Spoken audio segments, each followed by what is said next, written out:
बहुत समय पहले की बात है। पुराने चाइना के नॉर्थ प्रोविंस में 3 मॉन्क रहा करते थे। उनका नाम किसी को नहीं पता है, क्योंकि उन्होंने अपने बारे में कुछ बताया ही नहीं। उन्होंने कभी किसी बात का जवाब नहीं दिया। चीन में बस उन्हें 3 हंसते हुए भिक्षुओं के नाम से जाना जाता है। वे तीनों सिर्फ एक ही काम करते, एक गांव में प्रवेश करते, बाजार के बीचों बीच खड़े होते और फिर हंसना चालू कर देते। वे अपने पूरे अस्तित्व के साथ हंसते। अचानक लोगों का ध्यान उनके तरफ खींचा चला आता और धीरे धीरे उनके चारों ओर एक भीड़ इकट्ठी हो जाती। वे इतनी एकाग्रता, संपूर्णता व तल्लीनता के साथ हंसते कि उनकी हंसी देखकर सारा गांव हंसने लग जाता। जब सारा गांव हंसी के समुंदर में डूब जाता तो वे दूसरे गांव चले जाते। वे ना ही कुछ बोलते थे, ना ही कुछ उपदेश देते थे और ना ही कोई शिक्षा। वे जहाँ भी जाते अपनी हंसी से ऐसा माहौल बना देते कि सारे लोग अपने दुख दर्द भूल के हंसने लग जाते। धीरे धीरे चाइना के लोग उन्हें बहुत प्यार करने लगे और वो पूरे चाइना में फेमस होते गए, 3 लाफिंग मॉन्क के नाम से। चाइना के लोग उन्हें बहुत प्यार करते, उनका सम्मान करते। इससे पहले और उनके बाद भी कभी किसी ने इस तरीके से प्रचार नहीं किया कि जीवन सिर्फ एक हंसी होना चाहिए और कुछ नहीं। वे विशेष रूप से किसी पर नहीं हंसते थे। वे बस हंसते थे जैसे कि उन्होंने ब्रह्मांड को ही मजाक समझ लिया हो, जैसे कि उन्होंने ईश्वर के मजाक को समझ लिया हो। और उन्होंने एक शब्द का उपयोग किए बिना पूरे चाइना में इतना आनंद फैलाया जितना आज से पहले किसी ने ना फैलाया था। लोग उनका नाम पूछते लेकिन वे सिर्फ हंसते, और हंसते हंसते उनका नाम बन गया 3 लाफिंग मॉन्क्स, 3 हंसते हुए भिक्षु। पूरे गांव में घूम घूम के लोगों को हंसाते हुए समय के साथ वे बूढ़े हो गए। और एक रात वो तीनों जब एक गांव में ठहरे हुए थे तो उन तीनों में से एक भिक्षु की मौत हो गई। पूरा गांव स्तब्ध रह गया।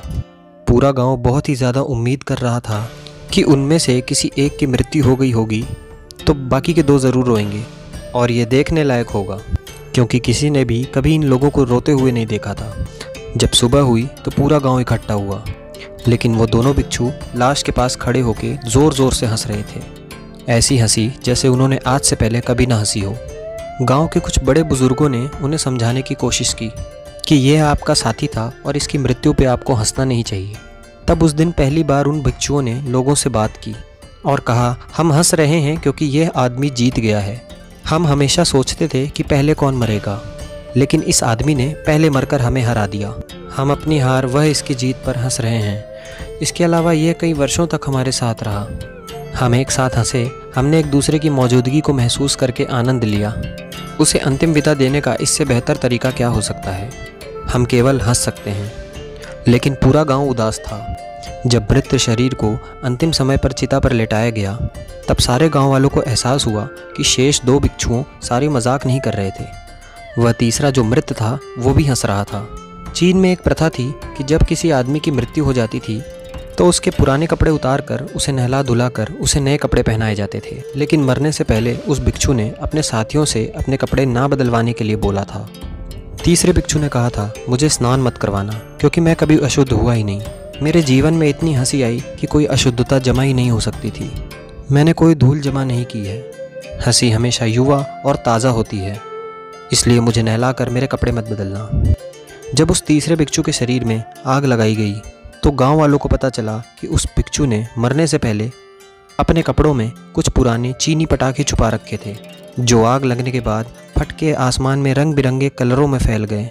और यह देखकर एक बार फिर से पूरा गांव जोर जोर से हंसने लगा। तो इस तरीके से वो तीसरा मॉन्क मरने के बाद भी सारे गांव वालों को हंसा गया। और यह देखकर शेष 2 भिक्षुओं ने बोला, चालाक आदमी, तुम मर चुके हो, लेकिन तुमने हमें एक बार फिर हरा दिया। तुम्हारे द्वारा गांव वालों के चेहरे पर पैदा की गई ये हंसी आखिरी हंसी थी।